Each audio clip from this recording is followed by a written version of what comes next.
从唐朝灭亡到赵匡胤黄袍加身建立宋朝的这短短77年的时间里，先后有56位帝王登基称帝，有5个政权在中原定都，中原之外还有10多个割据政权，纷杂乱世，主角众多，政权犬牙交错，让人看得云里雾里。本期视频，我们就用地图的方式梳理这段乱世风云——5代十国。上期我们讲到安史之乱被平定，但藩镇割据的现状依然没有改变，而且是愈演愈烈。到了唐朝末年，藩镇之间的兼并战争此起彼伏，朝廷又无力管控，导致人民赋税徭役繁重，又逢连年的灾荒，各地民变四起。待到秋来9月8，火花开后百花杀。冲天香阵透长安，满城尽带黄金甲。这是黄巢当年在长安科举考试落榜之后写下的诗句。878年，黄巢起义爆发，饥民们自愿追随者有数万之众，而在这些人中间就有朱温和他的二哥朱存。880年，黄巢起义军攻陷唐朝都城长安，唐僖宗逃往成都，黄巢实现了他满城尽带黄金甲的理想。而朱温也在连年的征战中开始崭露头角。882年，朱温被任命为同州防御使。同年被唐军击败后，他向黄巢请求支援，可是，一连发出了10个救援表彰，也没等到援军的消息。原来这些表彰都被黄巢的左军使孟凯给压下了。于是朱温倒戈，投降了朝廷。皇帝很高兴，直接任命朱温为汴州刺史、宣武军节度使，反过来讨伐黄巢。此后，朱温开始大展拳脚，在讨伐黄巢的过程中屡立战功，实力也不断增长，逐渐成为了一方霸主。公元884年6月，黄巢兵败狼虎谷，死于泰山，起义彻底失败。没有了外部矛盾，内部矛盾就成了主要矛盾。朱温的实力和野心已经无法满足于只做一方诸侯了，就有了废帝自立的想法。907年4月，朱温逼迫昭宣帝禅位，登基称帝，国号大梁，定都开封，以洛阳为西都。这就是5代的第一个朝代，史称后梁，共传3代，前后17年。黄巢起义不仅改变了朱温的命运，也改变了李克用的命运。李克用是沙陀人，他本姓朱邪，被皇帝赐国姓，改姓李。881年，李克用率沙陀军南下镇压黄巢。883年，黄巢退出长安，李克用在这场战役中功劳最大，因此被任命为河东节度使。此后，他就成为了朱温最强劲的对手。朱温篡唐称帝后，李克用并不承认他的政权，仍然使用唐朝的年号。908年，李克用去世，享年53岁，被安葬在雁门。李克用死后，他的儿子李存勖继位，李存勖的战斗力更强，在兵力弱于朱温的情况下，打败朱温，夺取了河北。912年，朱温被自己的儿子朱友圭杀害，朱友圭弑父登基。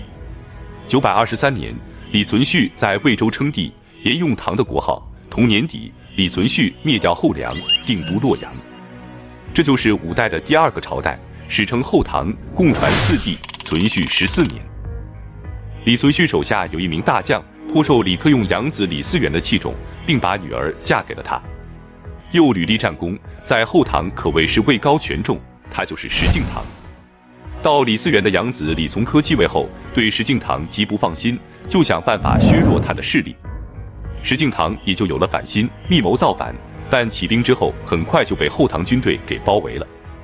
于是他向契丹求援，为了获取契丹人的支持，他答应将幽云16州割让给契丹，并任耶律德光为副皇帝，他就成了儿皇帝。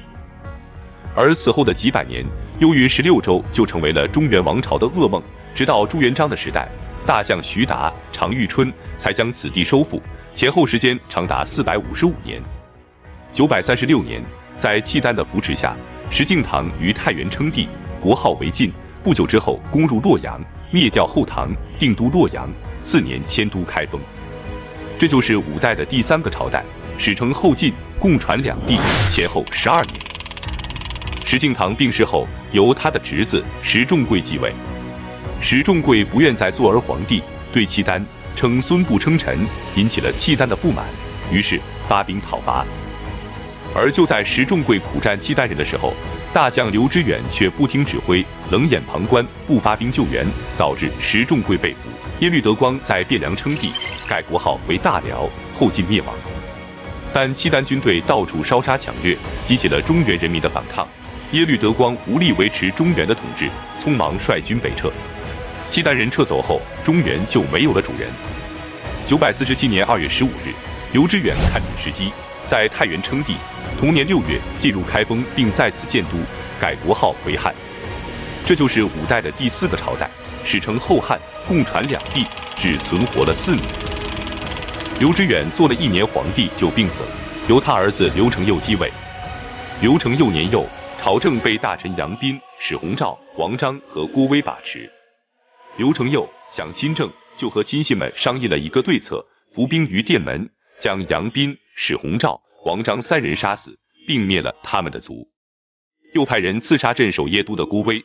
郭威闻讯后举兵反抗，击败了后汉禁军，并后拜牵牛卫将军。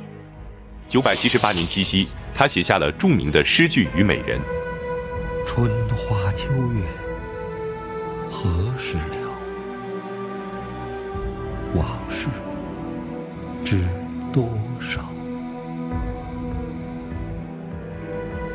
小楼昨夜又东风，故国不堪回首，月明中。雕栏玉砌应犹在，只是朱颜改。